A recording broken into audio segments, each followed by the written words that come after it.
Selamat datang di channel Review Drakor. Jangan lupa subscribe, like, dan komen. Di sebuah tempat wisata, seorang perempuan duduk di pinggir sungai.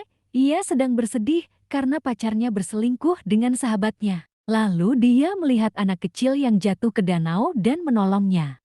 Setelah menolong anak itu, ia mencoba naik, tetapi tiba-tiba ia tenggelam. Saat itu gerhana sedang muncul. Di zaman Goryeo, para pangeran sedang berendam di kolam.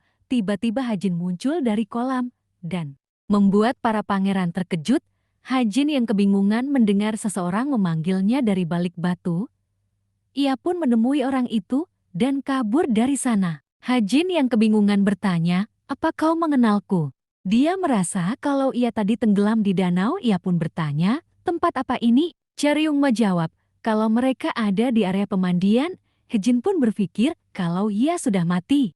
Pangeran keempat masuk ke istana diantar oleh keluarga adopsinya. Ia memutuskan untuk tidak kembali karena dia hanya dijadikan sandera di sana. Hajin terbangun dan melihat ruangan zaman dahulu. Seseorang memanggilnya Hesou. Ia bingung karena orang-orang memakai pakaian zaman dinasti. Hajin bertanya, "Kenapa kalian memanggilku?" "Hesou, aku adalah Gu Hajin." Ia kebingungan dan bertanya di mana dia. Wanita itu menjelaskan kalau namamu adalah Hesou dan aku adalah kakak sepupumu Myunghae dan mereka ada di songgak kediaman pangeran ke-8. Apa kau ingat? Hajin kaget mendengar kata songgak. Lalu apakah ini Goryeo? Lalu siapa rajanya? Sekarang tanya Hajin. Tentu saja, Raja Wanggun yang mendirikan negeri ini, jawab Myunghae. Hajin duduk di kamarnya sambil kebingungan. Ia ingat kalau ia tenggelam di danau, lalu kenapa tiba-tiba ia ada di Goryeo. Di luar, Charyung dan Myunghae mengetuk pintu kamarnya. Hajin ketakutan dan tidak ingin membuka pintu. Pangeran ke-8 datang dan bertanya apa yang terjadi. Myunghae menjelaskan kalau Hesou tenggelam, lalu tabib menyatakan kalau ia meninggal. Tetapi ia kembali hidup dan sekarang hilang ingatan.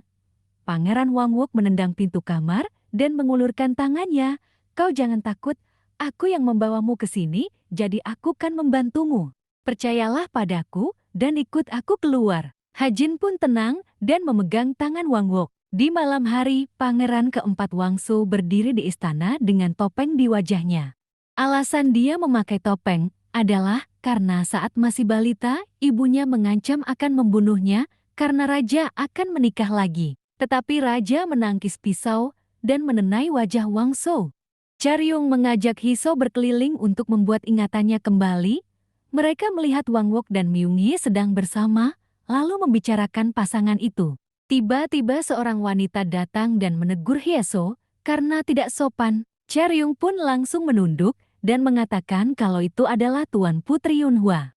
Mereka pun berdebat karena Hesou merasa Putri Yunhua memarahinya tanpa alasan. Hesou pergi ke perpustakaan dan bertemu Wangwook. Wangwook bertanya apa yang akan dilakukan Hesou karena ia hilang ingatan. Hesou menjawab kalau ia akan tetap di sini dan membantu sebisanya. Wangwook pun merasa kalau Hesou seperti orang yang berbeda.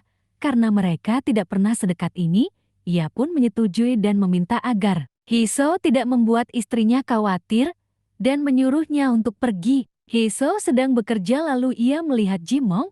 Ia pun teringat pengemis yang dilihatnya sebelum tenggelam lalu ia mengejarnya. Hesou berdiri di atas jembatan dan kehilangan Jimong.